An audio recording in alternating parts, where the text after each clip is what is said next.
Over the decades, there have been multiple surprising losses during the Olympic Games.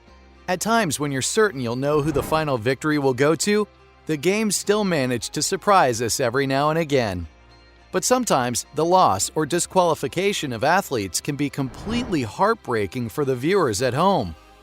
Here are some of the most heartbreaking losses in Olympic history. Starting off with a crippling loss for Canada at the 2012 London Olympics. First-time triathlete Olympian Paula Findlay was relatively confident in her abilities before her performance.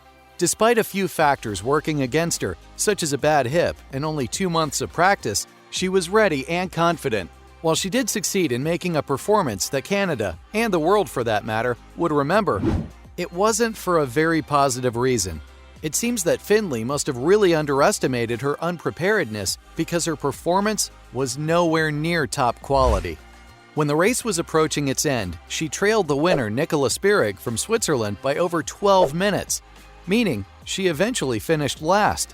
While some may say she was irresponsible for competing after minimal training, no one can deny that she tried her best. While the entire country mourned their loss during the race, Findlay apologized to Team Canada, sobbing, "I feel terrible. I'm really sorry to everybody, to Canada. I had big hopes for myself and a lot of people had big hopes in me." Her sincerity and determination to persevere are what Canadians now remember when looking back at her performance. Like I said, you can't deny she tried her best. It's very almost embarrassing and heartbreaking because of all the expectations I had and attention I had going into the race as a medal hopeful. So having a bad race is never fun, but having it on that stage is even worse. But regardless, it was still a completely breathtaking loss for Canadians. Speaking of Team Canada, there was another significant loss for one of their athletes during the same games. Can you believe that? Talk about bad luck. Equestrian Tiffany Foster had a life-changing injury back in 2008 when she fell off her horse and broke her back. As a result, she ended up having to watch the games in China on the sidelines, supporting her team through her pain. After a lengthy recovery and tons of practice, she was more than ready for the London Games in 2012. But there was one more setback she had to face. Right before the stadium jumping event, the officials checked all of the horses that would be jumping to make sure they were ready and able to compete. They found that Foster's horse, Victor, had a hypersensitivity in its left front leg, meaning she could not compete with him. What was Foster's response to the situation? "I've come back from bigger setbacks in my career, and I know I can overcome this." Very wise words from someone who has truly been through the ringer. Regardless, it was truly devastating to watch someone who had overcome so much still be unable to live their dream. But Foster did go on to continue her career, becoming the highest-ranked Canadian rider. So, not all bad. We've been talking a lot about losses for Team Canada. But what about the other countries that have gone through hardship with their players? Let's take a look at an American sprinter who suffered a devastating loss during his competition. During the 100-meter men's final, Tyson Gay struggled to prove his reputation of being the second fastest man in history.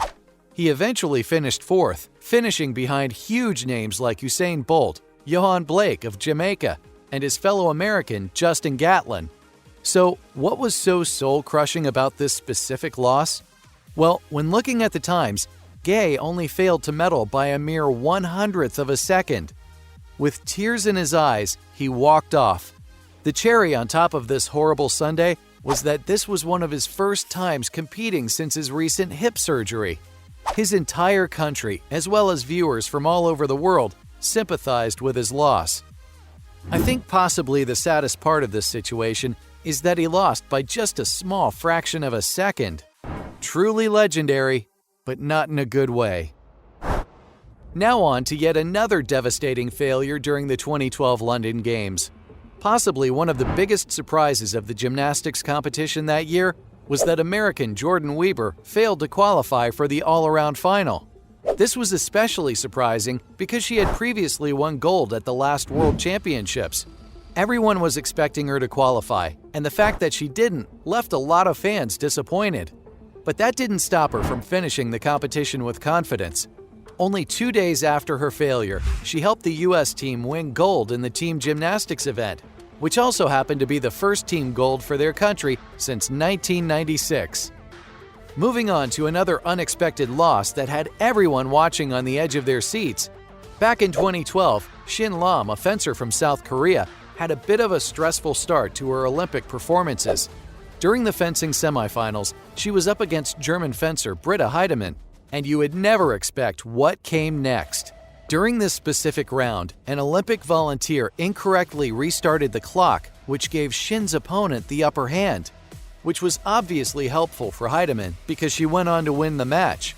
Shin was very upset at the outcome and went on to protest the results by staying in the playing area to show her disdain. What made this situation even more devastating and frustrating for Shin was the fact that she later lost her bronze medal match as well. Eventually, the Olympic officials acknowledged the error and, in the semifinals, offered her a special medal. But Shin was absolutely outraged at their initial disregard and rejected the medal. But not all was lost, apparently, because Shin Lam went on to win a real medal after winning 7 of her 9 matches during the team event, earning South Korea a silver medal. On a similar note, there was one match during the Olympics where fans and team members alike simply could not believe who ended up winning. Throughout the majority of the 120 minutes the teams played each other, Canada was completely destroying the U.S. women's soccer team. However, things would take a turn for the unexpected when the American team eventually took the win with a score of 4-3. "We didn't want to leave because we couldn't believe what happened," said a Canadian team member, Melissa Tancredi. "That was our win. That was our game to have, and it was just taken away." And it wasn't just the team members who couldn't believe the sudden loss, because the entire crowd was under the impression that Canada was going to win. That just goes to show how you can truly never predict the outcome of a game, especially one involving such incredible players at the Olympics. Since most of these tragic losses took place over a decade ago, I think it's worth mentioning that there have still been some significant setbacks for athletes in recent years as well. Take the COVID-19 pandemic, for example. The 2020 Olympic Games in Tokyo had some major setbacks for obvious reasons.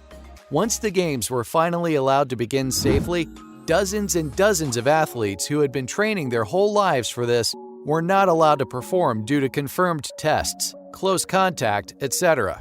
But when looking at these losses, both the past and present have the ability to teach us something. Even when we think we know who will win for sure, we're sometimes thrown in for a loop. What do you think? Those were the most heartbreaking losses in Olympic history.